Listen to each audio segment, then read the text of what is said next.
chapitre 2,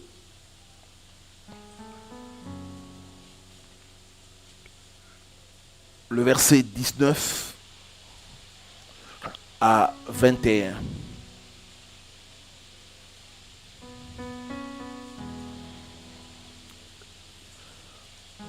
Je vais nous demander de nous mettre debout pour la lecture de la parole.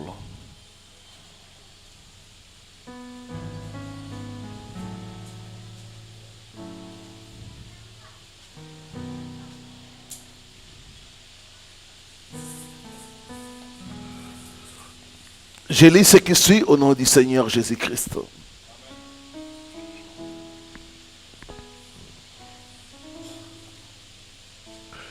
Les gens de la ville dirent à Élisée, « Voici, le séjour de la ville est bon, comme le voit mon Seigneur. Mais les eaux sont mauvaises et le pays est stérile. » Il dit, « Apportez-moi un plat neuf et mettez-y du sel. »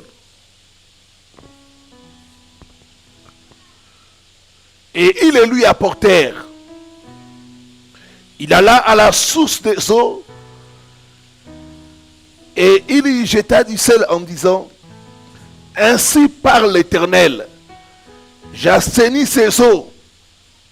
Il n'en proviendra plus ni mort, ni stérilité. » Amen. Galates chapitre 3, le verset 13 à 14.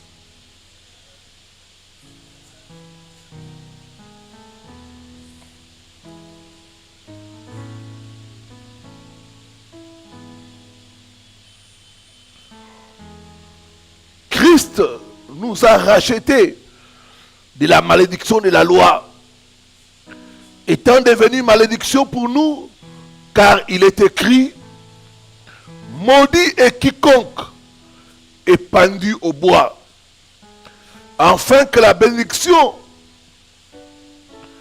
d'Abraham et pour le païen son accomplissement en Jésus-Christ, et que nous ressuscitions par la foi l'esprit qui avait été promis. » Amen. Que Dieu bénisse sa parole. Nous pouvons nous asseoir. Nous sommes en train de parler sur les autels de malédiction. Et ce soir, par la grâce de Dieu, je nous parlerai de comment renverser ces autels de malédiction. Hier, nous avons vu que dans le monde des ténèbres, pour maudire quelqu'un, il faut un autel. C'est à partir des autels qu'on lance des malédictions. Mais comment arriver à renverser ces autels-là?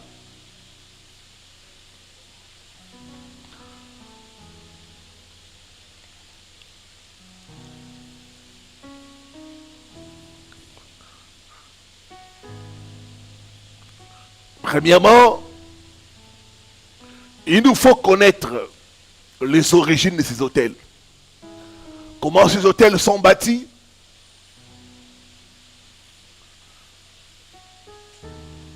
C'est en connaissant les origines que nous pouvons renverser ces autels-là, détruire ces autels et passer à la bénédiction, pardon.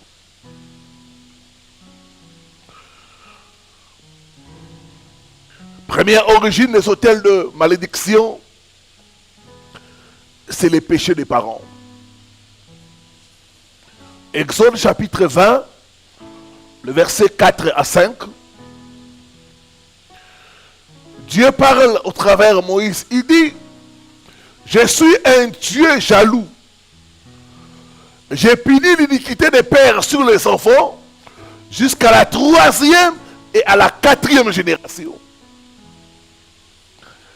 Bien-aimé, s'il y a un péché qui attire la colère de Dieu, comme l'idolâtrie, il n'y en a pas. c'est le seul péché où Dieu dit, quand il y a l'idolâtrie, moi je me retire. Quand il y a l'idolâtrie, moi Dieu, je ne vais pas seulement frapper la personne, mais je vais aussi frapper ses enfants. Jusqu'à la 3e et à la 4e génération.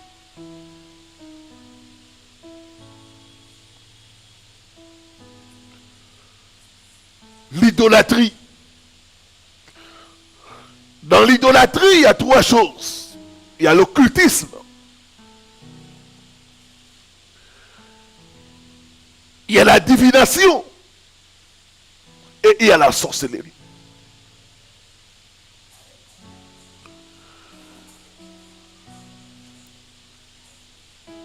Les péchés des parents attirent les malédictions sur les enfants.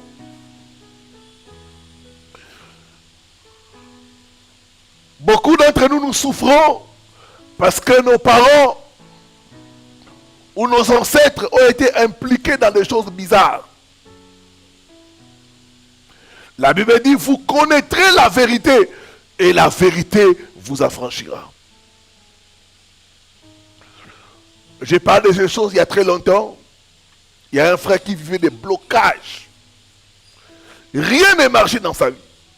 Et il ne comprenait pas. Il priait, il gênait, il donnait ses offrandes, mais les choses n'avançaient pas.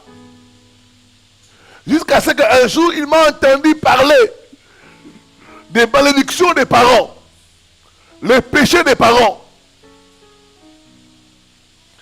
Et le frère s'est retrouvé parce que ses parents étaient dans la Rose-Croix. C'est là qu'il s'est souvenu l'origine de tous ces problèmes. Les péchés des parents. Dans Lamentation chapitre 5, le verset 7, Dieu dit,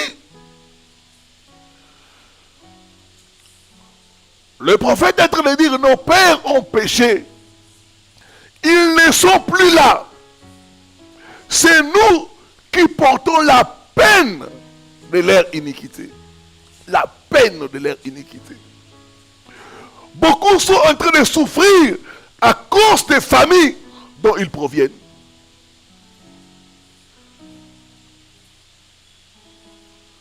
Si tu es là, tu proviens d'une famille où les parents étaient dans l'occultisme, tu as besoin de la délivrance. Si tu es là, tes parents ou tes grands-parents étaient des chefs coutumiers, tu as besoin de la délivrance.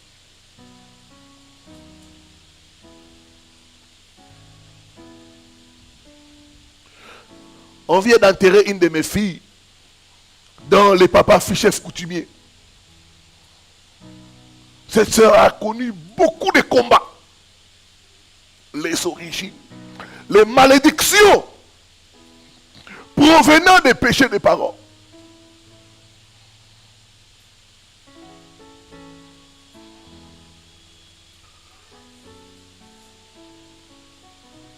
Si vos parents sont des marabouts, des féticheurs de nganga, c'est tout à fait normal que l'autel de malédiction puisse vous poursuivre et gâter les choses.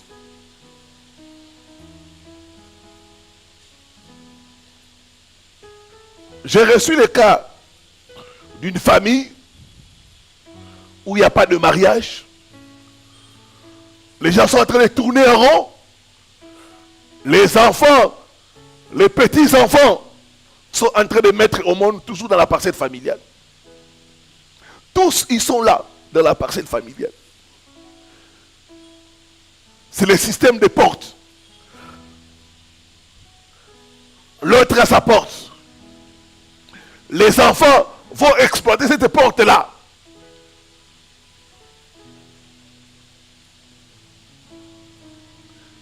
Et quand nous avons interrogé la vie des parents, on a trouvé que le papa fut un ancien joueur de part.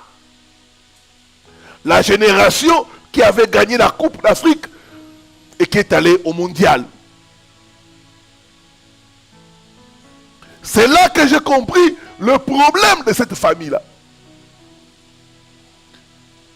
les péchés des parents.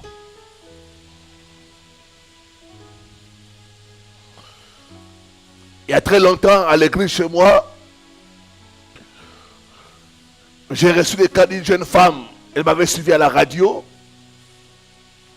Elle souffrait de temps en temps de folie. Elle a commencé à me parler de son histoire. Il dit, pasteur, c'est comme ça chez nous. Nous souffrons de folie. Et j'ai voulu savoir la vie de leur papa. Il m'a dit, il est décédé il y a maintenant 5 ans. J'ai dit, quelle a été sa vie? Et qu'est-ce qu'il faisait comme profession? C'est là que j'ai découvert que leur papa fut un de mes professeurs d'université. Ce monsieur m'avait enseigné. Et comme vous savez, beaucoup de professeurs d'université sont dans l'occultisme.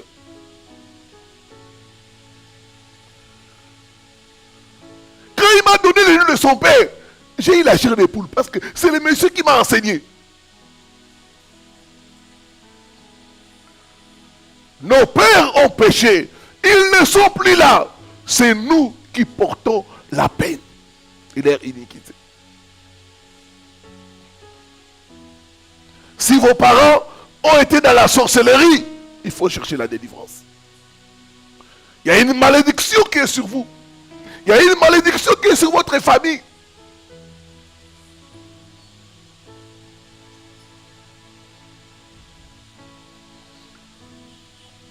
Une de tout le temps dans ses rêves, elle se voyait toujours en train d'être poursuivie par des hommes armés. Tout le temps, elle était toujours poursuivie là-bas. Soit des hommes armés, soit c'est des animaux sauvages. Et quand on a commencé à chercher les origines, on a pu détecter que leur papa était un chasseur. Vous savez, certains chasseurs qui chassent la nuit, ils sont décrits. Et ces choses-là amènent les malédictions sur les enfants.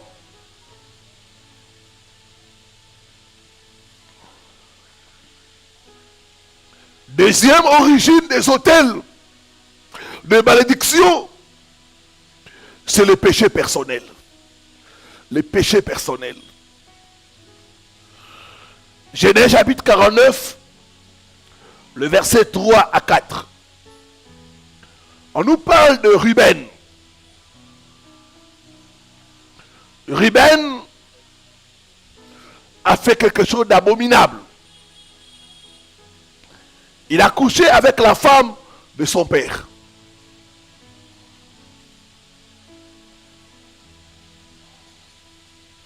Quand son père a appris cela, il n'a pas dit un mot. Il a gardé ça dans son cœur. Il n'a pas dit oui, il n'a pas dit non. Il a seulement gardé ça dans son cœur. Et Ruben, lui comme son père n'avait rien dit, et comme rien de mal ne lui est arrivé, il croyait qu'il était fini. Les jours ont passé, les années ont passé. Quand Jacob voulait mourir, il appelle tous ses enfants. Il commence par Ruben. Il dit, Ruben, tu crois que j'ai oublié ce que tu as fait? Il dit, au lieu d'être le premier-né, à cause de ce que tu as fait, tu as perdu ta place de premier-né. Tu seras derrière tes frères. Le péché personnel. Le péché personnel peut amener des malédictions. Et des fois, quand tu fais des choses, tu ne vois pas la malédiction apparaître. Cela ne veut pas dire que Dieu laisse ça impuni. Non. La malédiction peut être sur quelqu'un. Attendre le moment opportun pour se manifester. Ruben, au moment où Jacob voulait mourir, Jacob a dit, tu n'auras pas la première place à cause de ce que tu as fait. Tu seras derrière. Bien-aimé, n'enviez pas le méchant. La malédiction peut être suspendue sur quelqu'un et se manifester au moment opportun. C'est pourquoi il va de notre intérêt de bien nous conduire. Tu peux faire le mal aujourd'hui. Rien ne t'arrive. Cela ne veut pas dire qu'il n'y a pas de malédiction. Non. La malédiction est suspendue. Et à un moment, ça va se manifester. J'ai reçu le cas d'un frère qui est venu chercher la délivrance. On est entré dans les jeûnes, la prière. On a fait toutes sortes de délivrances. Rien n'est changé dans sa vie. Jusqu'à ce qu'à un moment donné, le frère m'a dit, homme de Dieu, je dois confesser. Et il a commencé à dire des choses qu'il avait fait. Il dit, j'ai fait avorter beaucoup de jeunes filles. D'autres, je leur ai promis le mariage. Je ne les ai pas mariés. J'ai brisé leur cœur. Et je pense que ces choses sont en train de me suivre dans mon couple. Les péchés personnels peut attirer des malédictions. La Bible dit, c'est qu'un homme aura semé. Pas qu'il le moissonne, non, il le moissonnera. C'est au futur. Tu peux aujourd'hui prendre le mari d'autrui. Rien ne t'arrive, mais tu vas le moissonner. Tu peux aujourd'hui détourner la femme d'autrui. Rien ne t'arrive, mais avec le temps, cela te suivra.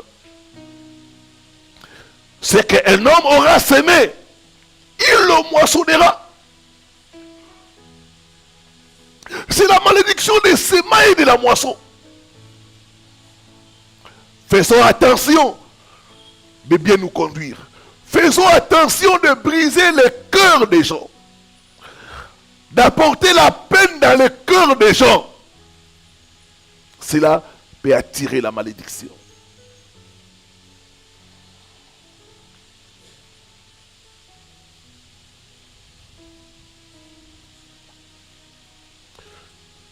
Je suis allé prier pour le cas d'un frère qui était presque mourant.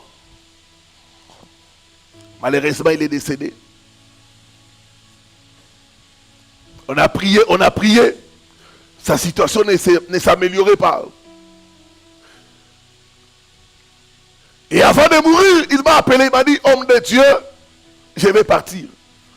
Mais il y a quelque chose que je fais. J'ai fait des affaires. J'ai pris des marchandises d'autrui. Je n'ai pas payé, j'ai fui. Bien aimé, quand tu prends les choses d'autrui et que tu ne payes pas, tu t'attires la malédiction. Les péchés personnels. Et beaucoup sont en train de souffrir de cela. Troisième origine de malédiction, c'est la participation à l'occultisme et à la sorcellerie. Nous sommes dans un monde où il y a la propagation des mouvements mystiques et occultes. Des mouvements comme la Rose-Croix, Franc-Maçon, Messa du Graal, Lions Club, Rotary. Humainement, ça paraît comme inoffensif. Mais ce sont des choses qui attirent la malédiction pour ceux qui adhèrent, pour ceux qui participent à leurs activités. Aujourd'hui, même dans l'église, la magie est entrée. Il y a des hommes de Dieu qui sont des francs-maçons. Il y a des hommes de Dieu qui sont dans la cabale juive. La participation à l'occultisme attire la malédiction. Et souvent, les gens qui adhèrent dans ces mouvements-là terminent mal.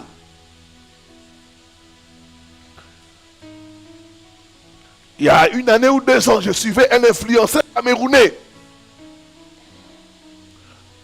Ce monsieur a eu beaucoup d'argent. Il roulait avec des voitures qui coûtaient des millions.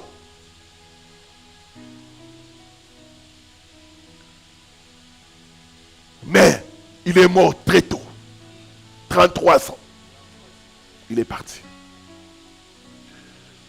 Et quand vous voyez la date de sa naissance, les événements qui ont suivi sa mort, c'était 666.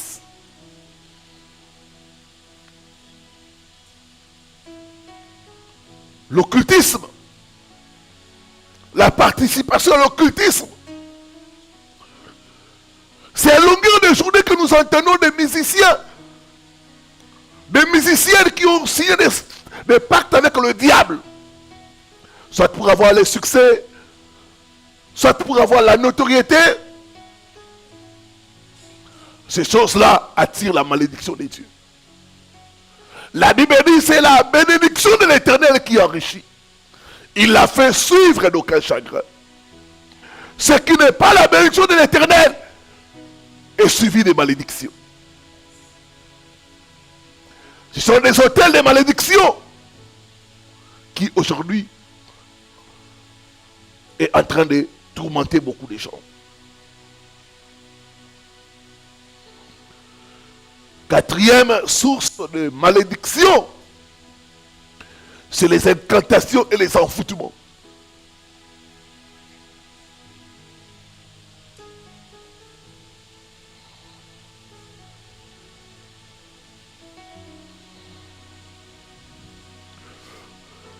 Quand il y a des incantations et des enfoutements, on envoie des esprits attaquer quelqu'un, tourmenter quelqu'un, amener le malheur sur la vie de quelqu'un.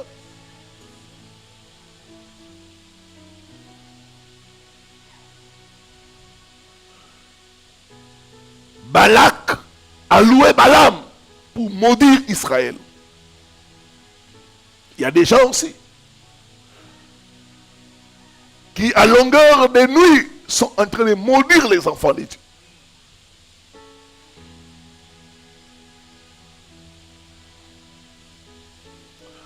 Certains peuvent prendre un objet qui vous appartient et commencer à souhaiter le malheur.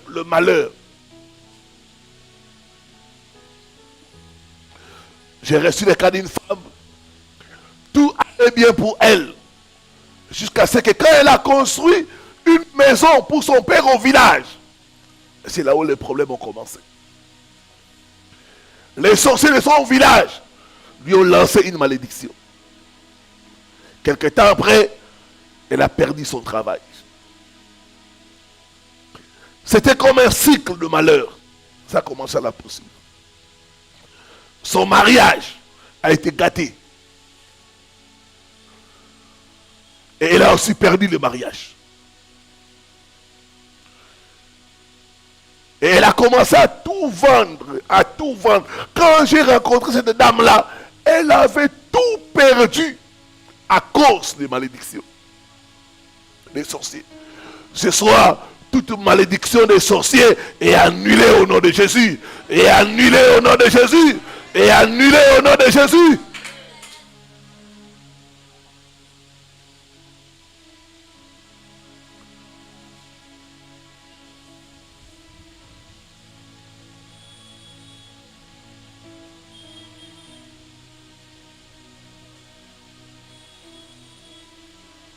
Les incantations, les enfoutements.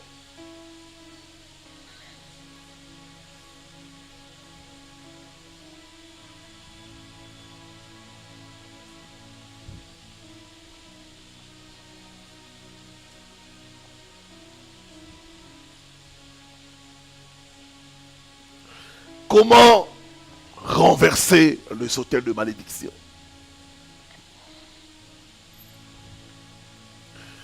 Il y a 4 choses sur lesquelles tu dois t'appuyer pour renverser les autels de malédiction et passer à la bénédiction.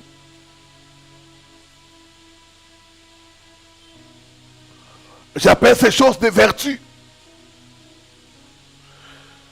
Première vertu, c'est la vertu de la création. La vertu de la création. Genèse chapitre 1, le verset 27 à 28.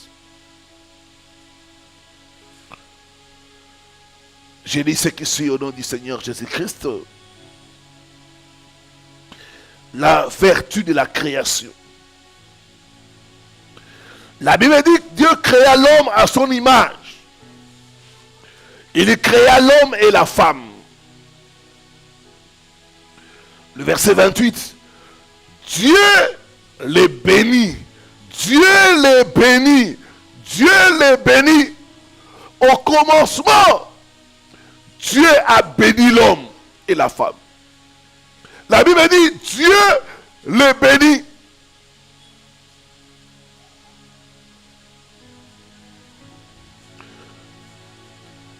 Si tu veux renverser l'autel de la malédiction, tu peux t'appuyer sur cette bénédiction que Dieu a donnée à l'homme au commencement. Au commencement, Dieu a béni l'homme. Ça veut dire quoi? Avant que ton père puisse te maudire, avant que ta mère puisse te maudire, avant que les sorciers puissent te maudire, Dieu t'avait déjà béni. Est-ce que quelqu'un comprend?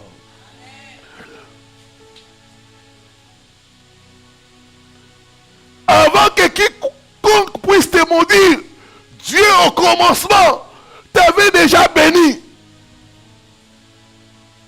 La Bible dit, Dieu le bénit. Au commencement, mon frère, ma soeur, tu as été béni. Tu peux t'appuyer sur cette bénédiction-là pour révoquer toute malédiction provenant des gens de ta famille, provenant des sorciers, provenant de ton entourage. Au commencement, Dieu les bénit. C'est là que je dis que la bénédiction vient avant la malédiction.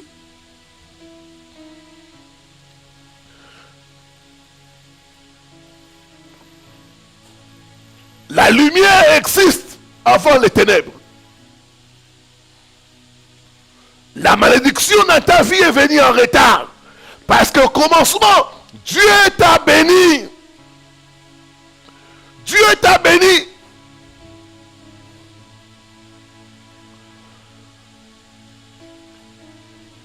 Je me rappelle quand nous sommes mariés, on cherchait les fruits des entrailles, c'est-à-dire avoir des enfants. Dans les 6 premiers mois, il n'y avait rien. Et un des versets qui m'a aidé à vaincre la malédiction de la stérilité, c'était Genèse chapitre 1. Il dit au commencement, Dieu les a bénis.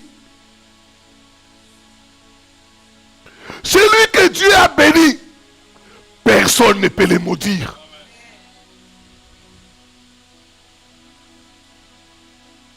La bénédiction est venue avant la malédiction. Au commencement, Dieu les bénit. Et Dieu dit, soyez féconds, soyez féconds.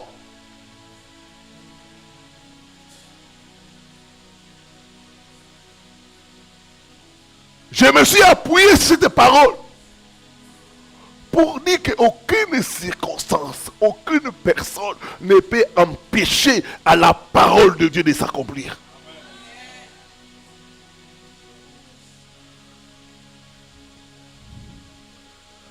Dieu m'a béni au commencement. Dieu au commencement m'a dit, je suis fécond. Ça veut dire que toute stérilité est brisée au nom de Jésus-Christ.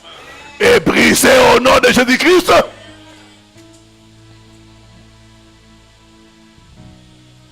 Ma soeur, au commencement, Dieu t'a béni. Tu dois te marier. La malédiction de la stérilité, de célibat est brisée au nom de Jésus-Christ. Est brisée au nom de Jésus-Christ. Au commencement, il les a bénis.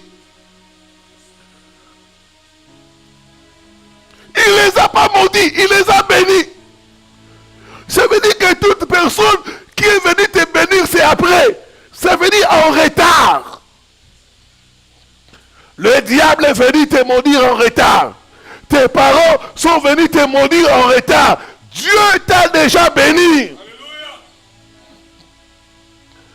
Si tu t'appuies sur la parole au commencement, tu peux vaincre toute malédiction sur ta vie. Il dit soyez féconds, soyez productifs. Portez des fruits.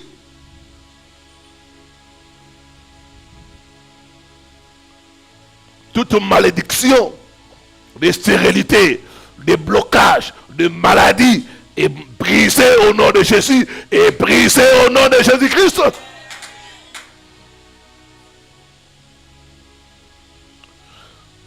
Donc en vertu de la création, je suis béni.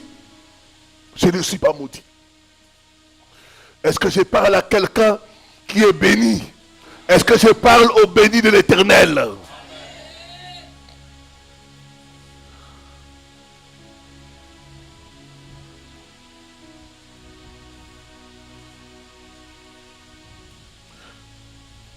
Dis après moi, je commande en vertu de la création à toute malédiction de quitter ma vie.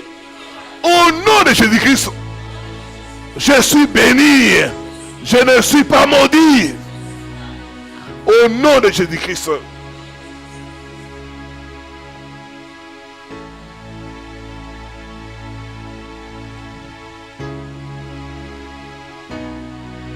Dieu a béni Adam et Ève. Tu es béni pour te marier. Tu es béni pour avoir tes propres enfants.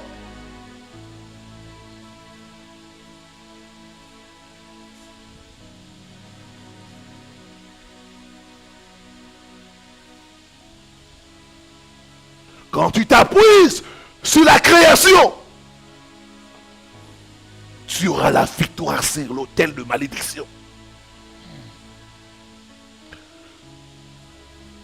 Deuxième chose, base pour être béni, renverser l'autel de malédiction, c'est l'alliance que Dieu a faite avec Abraham. Par la vertu de l'alliance que Dieu a faite avec Abraham.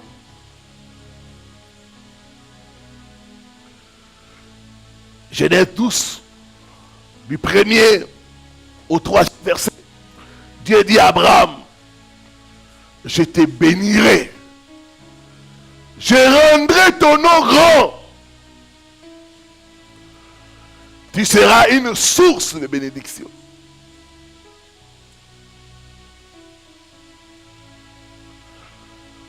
Mais regardez Abraham. Regardez la famille dans laquelle Abraham vient. Térak, son père, était un idolâtre.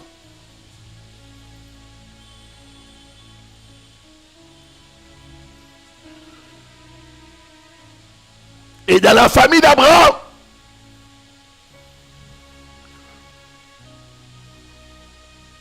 il y a trois choses.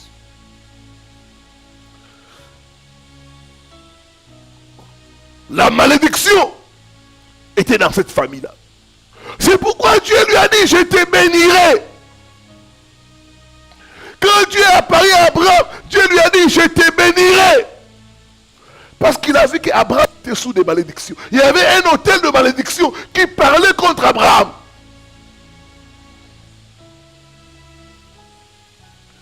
Dieu va faire alliance avec Abraham.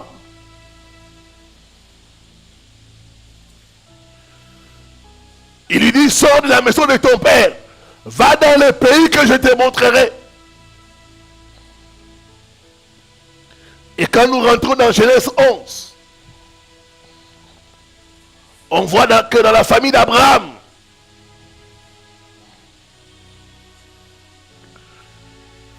la première chose, la mort prématurée.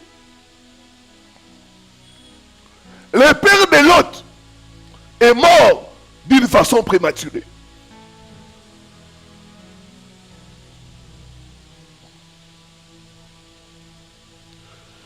C'est le seul qui avait un enfant. Il est mort. Abraham et son autre frère n'avaient pas encore des enfants. Le seul qui a eu un enfant meurt. Et son père l'enterre.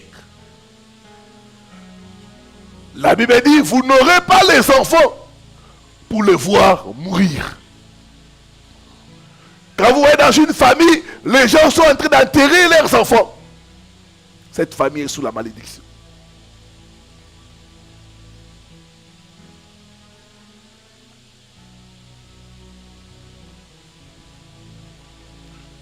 Une autre chose, on va constater, Abraham était l'aîné.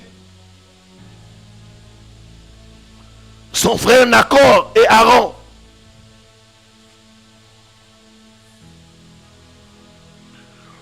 Térak, son père,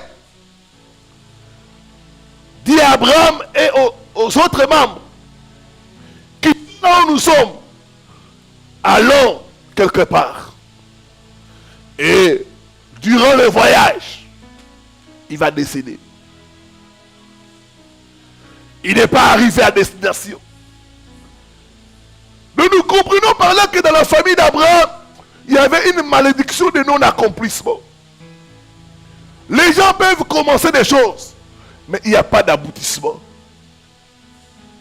Il n'y a pas d'achèvement. Et ça, c'est l'histoire de beaucoup de familles. Les gens peuvent commencer des projets. Ils n'arrivent jamais à l'accomplissement. Parce qu'il y a une malédiction. Troisième chose, on va remarquer, c'est que dans la famille d'Abraham, les gens vivent. Mais une vie sans impact. Abraham lui-même, il était l'aîné de sa famille. Il tournait en rond. 70 ans dans la maison de son père. C'est son père qui devait le prendre en charge. Une vie sans impact, sans signification. Son autre frère, lui, a disparu comme ça. Il n'a laissé ni femme, ni enfant. Il a disparu comme ça.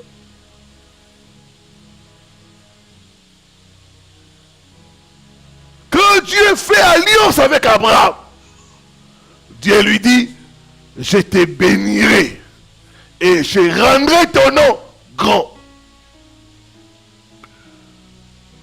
La bénédiction d'Abraham a arrêté la malédiction qui était dans sa famille. L'alliance que Dieu a fait avec Abraham a arrêté les mauvaises choses qui étaient dans sa famille.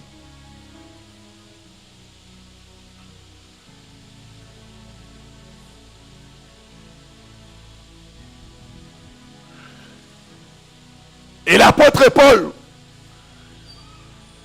Dieu va lui donner la révélation pour lui montrer que l'œuvre que Christ a fait à la croix, c'était pour nous connecter à la bénédiction d'Abraham. Ça veut dire que l'alliance que Dieu a fait avec Abraham, toi et moi, nous sommes dedans. À cause de l'alliance que Dieu a fait avec Abraham, tu peux briser, tu peux renverser l'autel de malédiction qui est dans ta famille.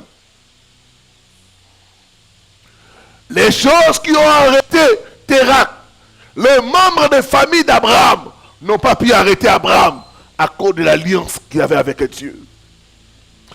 Je déclare, les choses qui arrêtent les gens de ta famille ne pourront pas t'arrêter au nom de Jésus.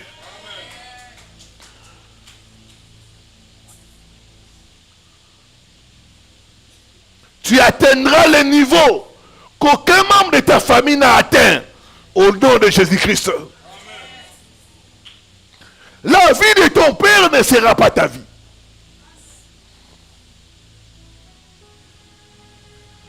L'alliance de Dieu avec Abraham a fait qu'Abraham puisse changer l'histoire de sa famille. Nous pouvons nous appuyer sur cette même alliance pour changer l'histoire de nos familles. Pour faire passer nos familles de la malédiction à la bénédiction. Je prophétise par toi, ta famille va passer de la malédiction à la bénédiction. Si c'est toi, donne-moi un bon amen. Si c'est toi, donne-moi un bon amen. Je dis que par toi, la malédiction qui est dans ta famille s'arrête.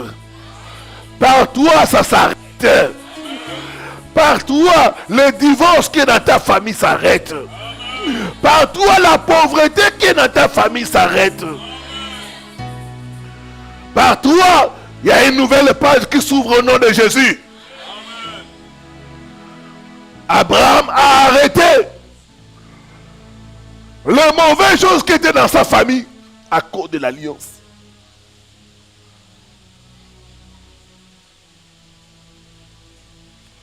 Nous pouvons nous appuyer sur l'alliance que Dieu a fait avec Abraham pour arrêter, pour stopper la malédiction qui est dans nos familles et pour passer de la malédiction à la bénédiction.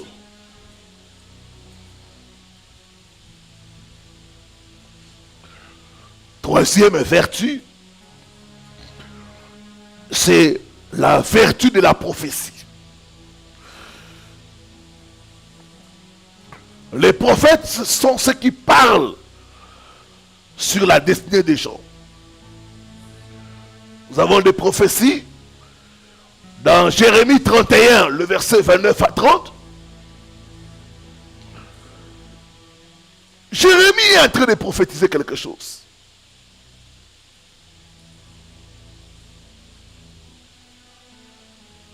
Nous pouvons nous appuyer sur le prophète pour briser les malédictions qui sont dans nos familles.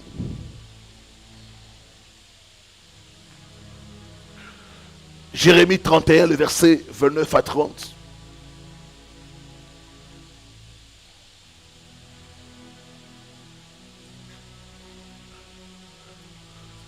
Le prophète dit ceci: en ce jour-là, on ne dira plus les parents ont mangé les raisins verts et les dents des enfants ont été agacées. Mais chacun mourra pour sa propre iniquité. Tout homme qui mangera de raisins verts, ses dents seront agacées. Amen.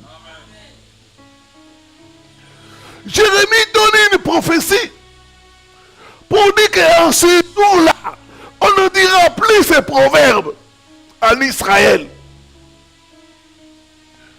Les parents ont mangé les raisins verts. Les dents des enfants ont été agacées. En Israël, les gens disaient, nous souffrons à cause des péchés de nos parents. Et le prophète vient prophétiser pour dire, il y aura des jours où ces proverbes-là, on n'ira plus ça en Israël. Chacun mourra à cause de son propre péché.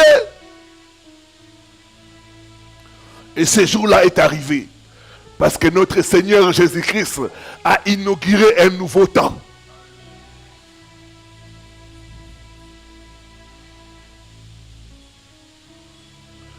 Je peux m'appuyer sur cette prophétie pour dire que je ne paierai pas les pots cassés par mes parents.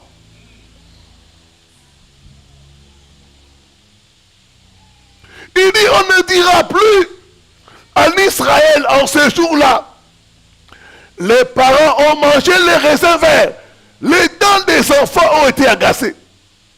Il dit, on ne dira plus ça.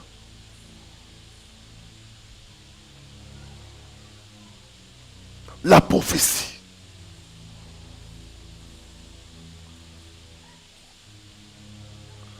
Ça veut dire que le diable n'a plus le droit de nous faire payer les pots cassés par nos parents.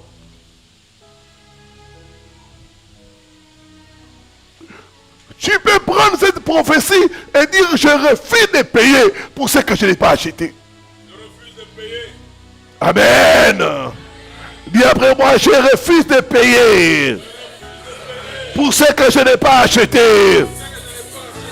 Oh non.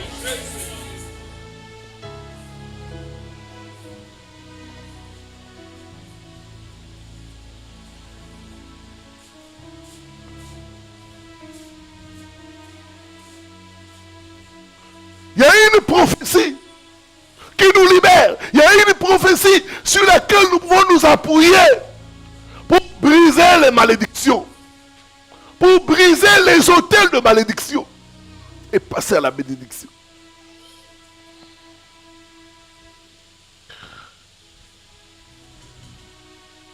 Dis après moi, toi Satan, tu ne peux pas me faire payer le péché de mes parents.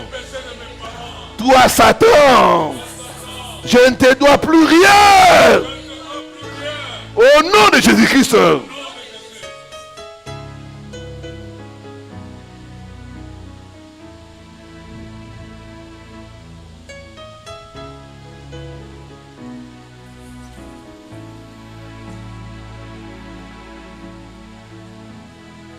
Enfin, quatrième chose, vertu, c'est la rédemption. 1 Pierre 1, le verset 18 à 19.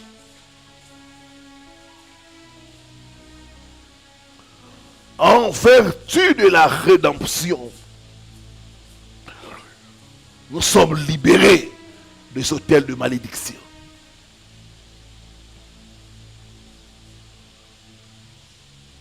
La Bible dit, sachant que ce n'est pas par des choses périssables, par de l'argent ou de l'or, que vous avez été rachetés de la vaine manière de vivre que vous avez hérité de vos pères, mais par le sang précieux de Christ, comme d'un agneau, sans défaut et sans tache. La rédemption.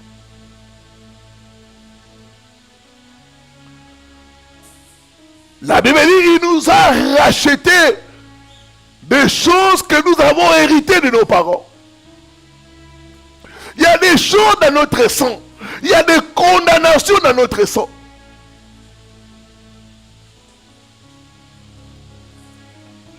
J'ai reçu des cas de gens qui avaient le sang d'esclaves, dont la personne est condamnée à être esclave. J'ai reçu le cas des gens qui avaient le sang de la prostitution. La personne est condamnée à faire la prostitution. C'est comme ça dans la famille. Les hommes, les femmes sont des prostituées.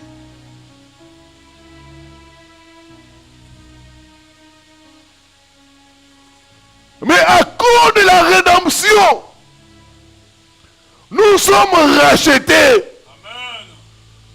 Nous sommes libérés. Amen.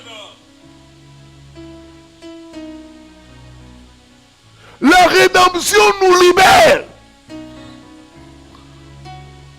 des maladies héréditaires.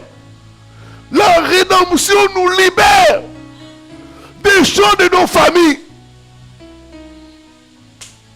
La rédemption nous libère de réclamations.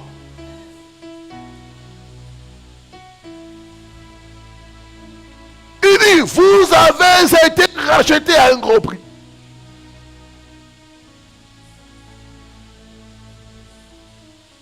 J'ai entendu l'histoire d'un homme de Dieu. Il était en train de suivre les messages sur les malédictions.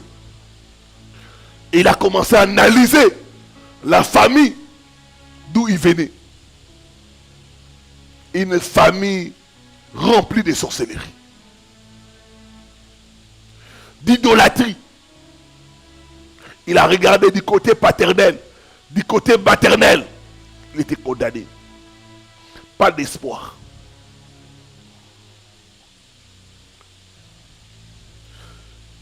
Alors il a noté des choses. Il est allé voir son homme de Dieu pour lui dire, papa, j'ai suivi la prédication. Voilà ça, du côté de mon père, du côté de ma mère. Je suis condamné. Et l'homme de Dieu lui regarde et lui dit, tu n'es plus de cette famille-là.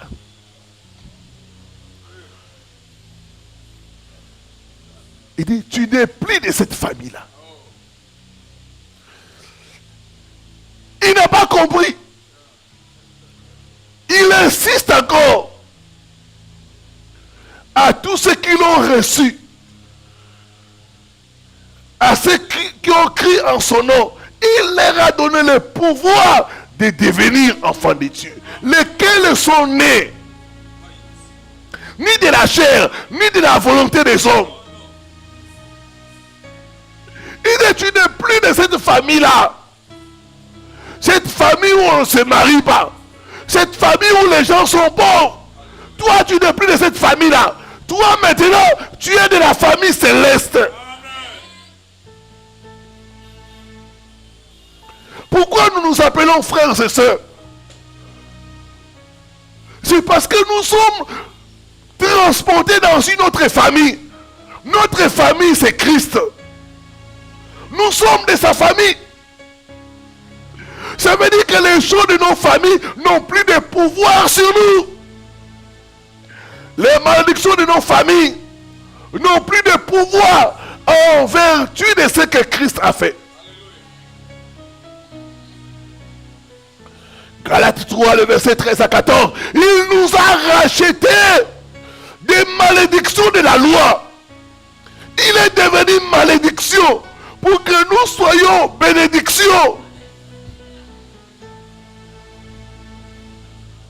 En vertu de la rédemption, tu es libéré. Tu es libéré des hôtels de malédiction au nom de Jésus. Tu es libéré des hôtels de malédiction. En vertu de la rédemption. Tout sorcier qui va chercher à te maudire, la malédiction va se retourner contre lui. C'est ce que Balaam a vu. Il dit, je ne peux pas maudire celui que Dieu a béni. Alléluia. Il dit, je ne peux pas maudire celui que Dieu a béni.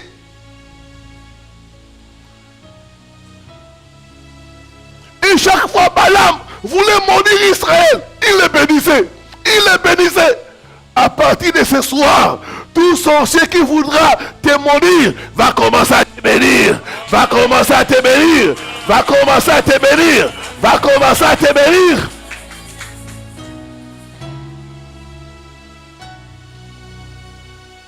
Il ne va pas comprendre. Mais comment je suis en train de les bénir? Oui, parce que il est béni de l'Éternel. Il est béni de l'Éternel.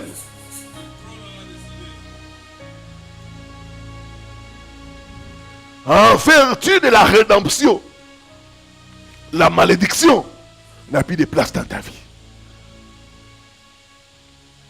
Tu n'es plus maudit, tu es béni. Alors commence à bénir ta vie. Commence à bénir ta famille.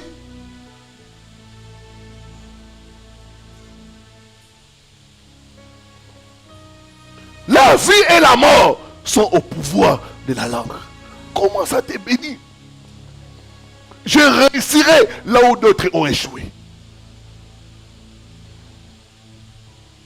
Je suis de la famille céleste.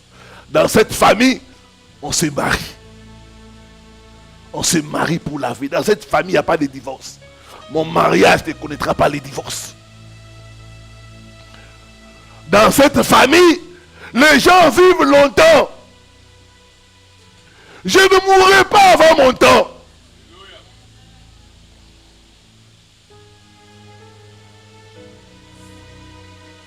J'entrerai dans les sépulcres dans la vieillesse.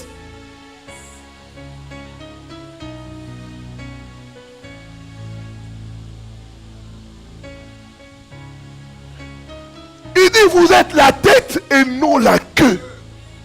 Je suis la tête, je suis la tête, je suis la tête. Commence à te bénir en vertu de la rédemption. Je suis la tête et non la queue.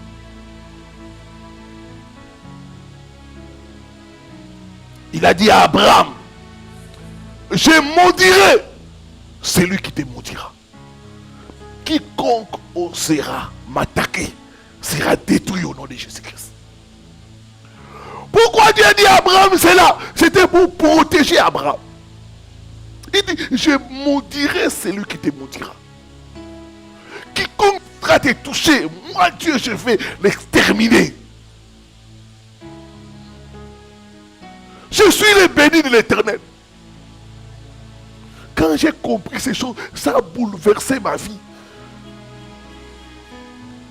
Je ne me vois plus maudit, je me vois béni. Je me vois aller de l'avant. Il a dit, les sentiers du juste est comme une lumière resplendissante dont l'éclat va croissant. Tu réussiras. J'ai dit que tu réussiras.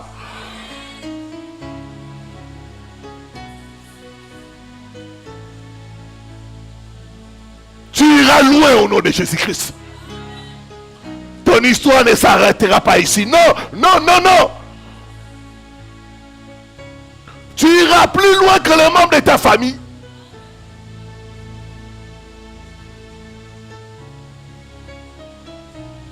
Je suis béni. Je ne suis plus maudit. Par la rédemption, il a renversé les autels de malédiction pour que la bénédiction d'Abraham soit notre partage. Il a dit à Abraham, je ferai de toi une source de bénédiction. Je suis une bénédiction pour mon monde. Je ne suis pas seulement une bénédiction pour ma famille, non. Au-delà de mes frontières. Je suis béni pour être béni, pour être une bénédiction.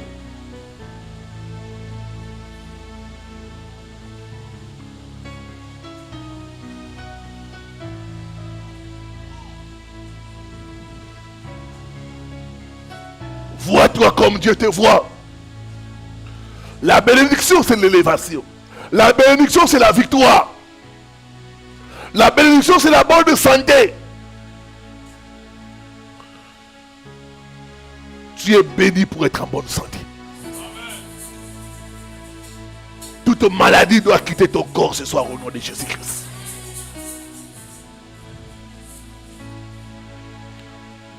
Que Dieu bénisse sa parole.